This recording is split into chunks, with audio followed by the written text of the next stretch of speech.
Isabella Martinez, that's my name. I never knew my dad, but honestly, I didn't feel like I was missing out on much. Mom worked her ass off to keep food on the table and a roof over our heads. From as early as I can remember, I was helping around the house. Dishes, laundry, you name it. Mom always said, "Bella, you gotta learn to take care of yourself. The world ain't gonna do it for you." Those words stuck with me. Our apartment was small, but it was home. The sound of Mom's ancient sewing machine was the soundtrack to my childhood. She'd stay up late, mending clothes for extra cash. I'd often fall asleep to its rhythmic hum. What did I like? Computers. It started when our school got a bunch of donated PCs. Most kids used them for games, but I was fascinated by what made them tick. I'd stay after school, tinkering, learning. One day, Mr. Johnson, the IT teacher, caught me trying to install some video editing software. "What are you up to, Isabella?" he asked, eyebrow raised. I froze, thinking I was in trouble. I just wanted to learn how to edit videos. Instead of getting mad, he smiled. "Well, why didn't you say so? Let me show you a few tricks." From then on, every Tuesday and Thursday after school, Mr. Johnson would teach me the ins and outs of video editing. At home, I'd practice on our old, wheezing computer. As high school graduation approached, reality hit hard. College wasn't in the cards for me. The day after graduation, I marched into WKLP, our local TV station. The receptionist looked at me like I was crazy when I asked about job openings, but pointed me towards the HR office. 3 interviews and 1 practical test later, I had my first real job. Assistant video editor. The pay wasn't great, but it was a start. For the next 2 years, I worked my ass off. Weekdays at the station, weekends doing freelance gigs. Every penny I could spare went into my college fund. It was exhausting, but I was determined. Then, on a rare night out with Lisa and Carlos, everything changed. We were at this house party, some friend of a friend thing. That's where I met him, Ryan Thompson. He wasn't what you'd call classically handsome. Kinda nerdy, with thick-rimmed glasses and a slightly crooked smile. But when he started talking about his work in software development, his whole face lit up. I was intrigued. As the party wound down, Ryan asked for my number. I hesitated for a second, then thought, what the hell, and gave it to him. The next few months were like a whirlwind. Ryan and I started dating, and it was nice. Different from what I expected, but in a good way. One night, as we were walking home from a movie, Ryan proposed to me, and I agreed. The wedding was small but beautiful. My mom cried happy tears, and Ryan's parents, Linda and Robert, well, they surprised me. I'd been nervous about meeting them, given the whole wealthy family thing. But they were warm and welcoming from the start. The first 2 years of our marriage were good. Not perfect, but good. We had our own place, a cozy apartment not far from the TV station where I still worked. Ryan had his job at some big tech firm, and things were comfortable. We traveled a bit, mostly weekend trips around the country.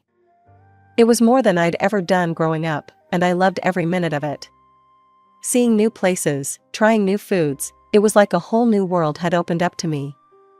But then, things started to change. It started with the little things. Ryan would sigh when I talked about work, or roll his eyes when I got excited about a new editing technique I'd learned. Then more. The first time he made an excuse not to take me to a work party, I didn't think much of it.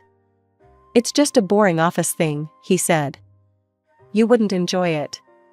But then it happened again and again. One night, I overheard him on the phone with a coworker. "Yeah, just me tonight.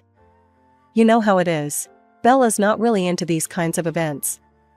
I felt like I'd been punched in the gut. Not into these events? He'd never even given me a chance. That night, I confronted him. "Ryan, why don't you want me to come to your work events anymore? So you're ashamed of me?" "No, it's not that. It's just, sometimes it's hard for you to keep up with the conversations, you know? I don't want you to feel out of place. His words stung, but a part of me wondered if he was right. Maybe I did need to step up my game. So, I made a decision. I was going to go back to school. I enrolled in night classes at the local community college, studying information technology. It was tough, balancing work and school and my marriage, but I was determined to make it work. But even as I worked my ass off to improve myself, things with Ryan kept getting worse. The cold shoulder turned into open contempt. The man I married seemed to be disappearing before my eyes, replaced by someone I barely recognized. And then came the night that changed everything. I'd just gotten home from a late class, exhausted but feeling good about acing a test. Ryan was in the living room, a glass of whiskey in his hand. "Where have you been?" he demanded. "Class, remember? I told you I had a big test tonight." He scoffed. "You're a fool and a hillbilly, Bella. And no amount of schooling is going to change that." I felt like I'd been slapped. But before I could respond, I heard a gasp from the doorway. Linda and Robert was standing there, a look of horror on their faces. Linda leaned forward, her eyes flashing. "How dare you talk to your wife like that? Ryan, we raised you better than this." "You don't understand," Ryan said, his voice rising. "Do you know how embarrassing it is to have a wife who can't even keep up with basic conversations at work events?" I flinched, but Robert's next words shocked us all into silence. "Embarrassing?" he thundered. "Let me tell you about embarrassing, boy. Your grandfather, my father, didn't have a lick of formal education. He was born in the poorest part of town, worked his fingers to the bone to give me a better life. So don't you dare sit there and act like you're some kind of aristocrat." I felt a rush of warmth towards my in-laws, but Ryan's next words froze it in its tracks. "I'll behave how I see fit," he spat. "This is my life, my marriage." After his parents left, Ryan started going away more often. "Weekend trips with friends," he'd say, not even bothering to invite me anymore. I threw myself into work and school, taking on extra weekend gigs to fill the lonely hours. Then, my mom got sick. Cancer, the doctors said. It was aggressive, and within months, she was gone. I felt lost, adrift without my anchor.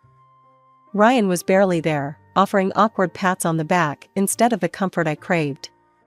In my grief, I found myself turning to Linda more and more. She'd call to check on me, invite me over for tea, just sit and talk with me for hours. It was the motherly comfort I desperately needed. But this only seemed to infuriate Ryan more. One night, after I'd spent the afternoon at his parents' house, he exploded. "Why are you always over there?" he yelled. "Are you trying to turn my parents against me?" I was stunned. "What? No, Ryan. I needed someone to talk to." I went to bed that night with tears in my eyes, wondering how things had gone so wrong. A few weeks later, I started feeling off. Exhausted all the time, nauseous in the mornings. At first, I chalked it up to stress and grief. But as the symptoms persisted, a different possibility started to form in my mind. I bought a pregnancy test on my way home from work one day, my heart pounding as I waited for the results. When those two lines appeared, I felt a mix of joy and terror. A baby. We were having a baby. That night, I waited nervously for Ryan to come home. When he finally walked through the door, I took a deep breath. "Ryan, we need to talk. I'm pregnant." The look on his face wasn't joy, or even surprise. It was pure fury. "Pregnant?" he spat. "Are you kidding me? We can't have a baby now. Get an abortion, Bella. That's final." I fled the apartment, tears streaming down my face. Without thinking, I found myself at Linda and Robert's doorstep. When Linda opened the door and saw my face, she immediately pulled me into a hug. Through my sobs, I told them everything. About the pregnancy, about Ryan's reaction. I've never seen Robert look so angry, or Linda so determined. You listen to me, Isabella, Linda said, holding my face in her hands. This is your decision. If you want this baby, we'll support you every step of the way. Ryan be damned.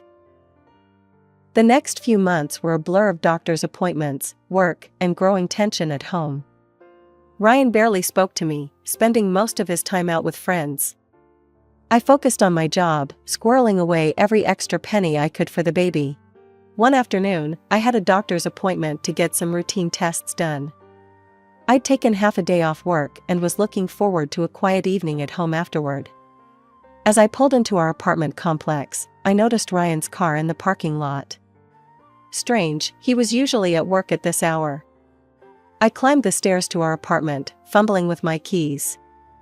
As I opened the door, I heard Ryan's voice. I'll be there in a minute, babe. Just grabbing my overnight bag. My heart started racing. I stepped inside, and there was Ryan, packing a suitcase. Who were you talking to? Where are you going? Before he could answer, I heard a car horn honk outside. Ryan cursed under his breath and grabbed his bag. I don't have time for this. We'll talk when I get back. I followed him down to the parking lot, demanding answers. And that's when I saw her. Sitting in the passenger seat of Ryan's car was a woman. She was beautiful, with long blonde hair and perfect makeup. And she was very, very pregnant. As I stood there, frozen in shock, she got out of the car. She walked towards me with a smug smile on her face. So, you must be Isabella, she said, her voice dripping with fake sweetness. I'm Melissa, Ryan's girlfriend. I turned to Ryan, who couldn't even meet my eyes. Is this true? I asked, my voice barely above a whisper. He nodded, still not looking at me. I felt a surge of anger and disgust. Aren't you ashamed? I asked Melissa, my voice shaking. He's married. We're having a baby too. Melissa's smile turned cold. Ashamed? No, honey, I had to fight for my happiness, and you've already lost this battle. It's not my fault you couldn't keep your man satisfied. I turned to Ryan, fury replacing my shock. How could you do this? To me, to our baby? He finally looked at me, his face a mask of indifference. Come on, Bella, we both know this marriage was a mistake. I never loved you. You were convenient. A good housekeeper, someone to keep the bed warm. But Melissa, she's my soulmate. She's smart, educated. She fits into my world. Each word was like a knife in my heart. I stood there, tears streaming down my face, as Ryan got into the car with Melissa. I'll be back on Monday to get the rest of my things, he said.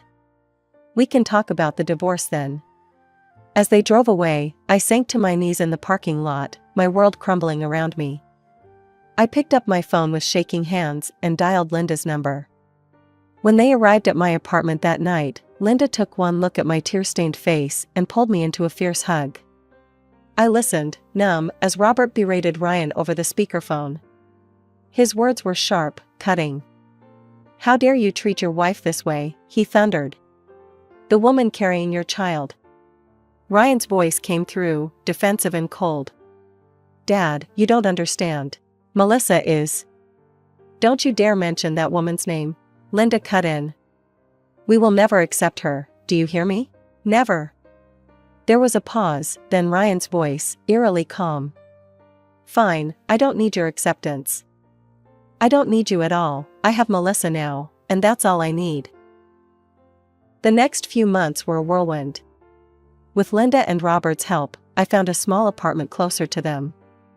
The divorce proceedings were ugly, with Ryan fighting me every step of the way. But in the end, it was done. I was free of him, at least legally.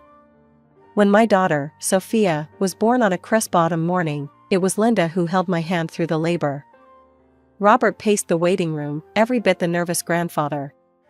Ryan refused to even see Sophia. When I took him to court for child support, he had the audacity to demand a paternity test. I agreed, knowing the truth. The results came back, confirming what I already knew, Sophia was his. The court ordered him to pay alimony, but I knew better than to count on his support. The years that followed were challenging, but also filled with unexpected joy. I threw myself into my studies, finally earning my degree in information technology. At work, my dedication paid off with a promotion to senior editor. But the real blessings were Linda and Robert. They embraced their role as grandparents with a fervor that sometimes brought tears to my eyes. Weekends were filled with trips to the park, family dinners, and impromptu movie nights. They were the family I'd always dreamed of, and Sophia adored them. 5 years flew by in a blur of bedtime stories, scraped knees, and proud moments. Sophia was growing into a smart, kind little girl, with her grandmother's smile and her grandfather's curiosity. Then, one ordinary Tuesday, everything changed again. Robert collapsed at home. The diagnosis was grim: advanced pancreatic cancer. The doctors gave him months, maybe weeks. I threw myself into helping Linda care for him. Work, Sophia, my own needs, everything took a back seat. Robert had been more of a father to me than my own had ever been, and I was determined to be there for him until the end. Despite our best efforts, despite the treatments and the prayers, Robert slipped away from us 3 months later. I held Linda as she wept, feeling as though I'd lost my own father. At the funeral, I stood between Linda and Sophia, our hands linked. Ryan didn't show up. I hadn't really expected him to, but his absence was a stark reminder of how far he'd fallen. As the weeks passed, Linda's health began to decline rapidly. The loss of Robert seemed to have drained her will to live. She became frail, often confused, and prone to long bouts of silence. The solution came to me that night as I lay awake, worrying. The next morning, I called my boss and arranged to work remotely. Then I packed up Sophia and our essentials and moved into Linda's house. Our new routine took some adjusting. I hired a nurse to care for Linda during the mornings while I worked on my video editing projects. In the afternoons, Sophia and I would take over. We'd read to Linda, help her with her physical therapy exercises, or simply sit and reminisce about happier times. Weeks turned into months. Linda had good days and bad days. On the good days, we'd sit in the garden, enjoying the sunshine and each other's company. On the bad days, I'd hold her hand as she cried for Robert, for the son she'd lost long before his father's death. One sunny afternoon, Sophia and I returned from a walk to find a man in a crisp business suit leaving the house. My heart raced, fearing the worst. "Linda?" I called out as we entered. "Is everything okay?" She was sitting in her favorite armchair, looking tired but composed. "Everything's fine, dear. That was just Mr. Harrison, my lawyer. I needed to discuss some legal matters with him." I nodded, not pressing for details. If Linda wanted to share, she would. "All right, how about some tea?" 3 weeks later, Linda passed away in her sleep. With shaking hands, I dialed Ryan's number. When he answered, I struggled to keep my voice steady. "Ryan, it's Isabella. Your mother passed away this morning." There was a long pause, then Ryan's voice, cold and detached. "Well, I can't say I'm surprised or particularly upset. That woman made her choices. Look, I'm not coming to the funeral. Just let me know when the will reading is scheduled." On the day of the funeral, the church was packed. Linda had touched so many lives, and it showed. As I stood at the pulpit to deliver the eulogy, with Sophia holding my hand, I looked out at the sea of faces. Friends, neighbors, colleagues, all there to say goodbye to a woman who had loved so fiercely and been loved in return. Ryan's absence was a palpable void, a reminder of the tragedy that had torn this family apart.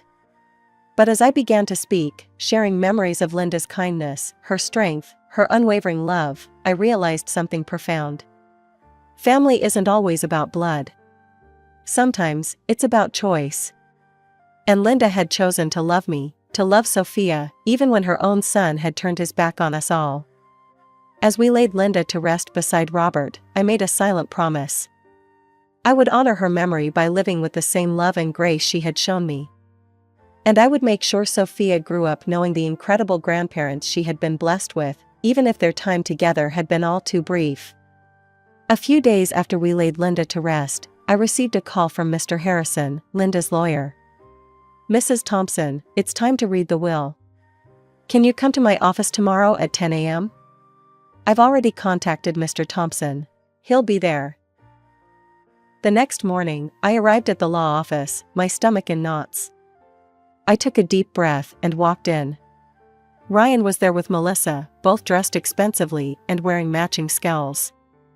Melissa's eyes raked over me, her lip curling in disdain. "Let's begin," Mr. Harrison said, opening a folder.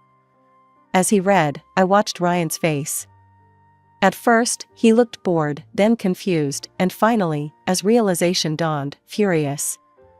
"This can't be right," he interrupted. "Read it again." Mr. Harrison sighed. "Mr. Thompson, it's quite clear. Your mother has left all her property, including the house, to Isabella Thompson and her daughter, Sophia." Ryan rounded on me. "You," he snarled. "You manipulated my mother, you gold-digging scum. Well, enjoy it while you can. I'm kicking you out of that house today." As they stormed out, Melissa paused at the door. "You might have won this round," she hissed, "but trust me, we're not done." I sat there, shell-shocked, as Mr. Harrison explained the details of the will. It wasn't just the house. Linda had left everything to Sophia and me, her savings, her investments, everything. "She wanted to ensure you and Sophia would be taken care of," Mr. Harrison said gently. "Linda loved you both very much." Tears welled up in my eyes. Even after she was gone, Linda was still looking out for us. But Ryan was true to his word.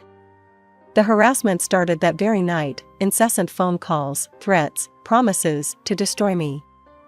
I changed my number, but it didn't stop. Then came the intimidation. Men would approach us on the street, making vague threats about paying what we owed. Sophia was terrified, clinging to me whenever we left the house.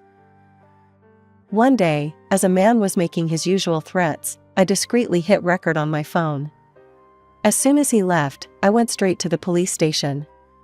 The investigation moved quickly. With my recording and testimony, along with statements from neighbors who had witnessed the harassment, the police built a solid case against Ryan. When confronted with the evidence, Ryan's hired thugs quickly turned on him, confirming he had paid them to scare us. I'll never forget the look on Ryan's face when the officer slapped the handcuffs on him. In the end, I was granted a restraining order against Ryan. He wasn't allowed within 500 feet of Sophia or me, or to contact us in any way.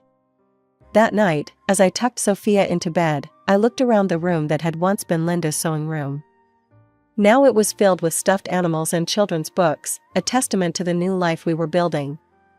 "Grandma and Grandpa are watching over us," Sophia mumbled sleepily, clutching the teddy bear Robert had given her on her 3rd birthday. "Yes, they are," I whispered, kissing her forehead. "And they'd be so proud of you, my brave girl."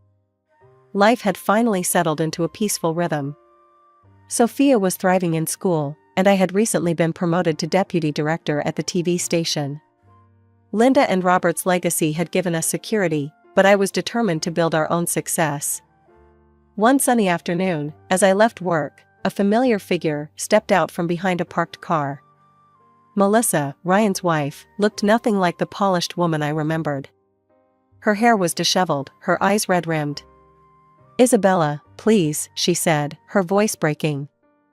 "I need your help." I tensed, ready for another confrontation, but her next words caught me off guard. "Our son is sick. He needs surgery. Please, we need money.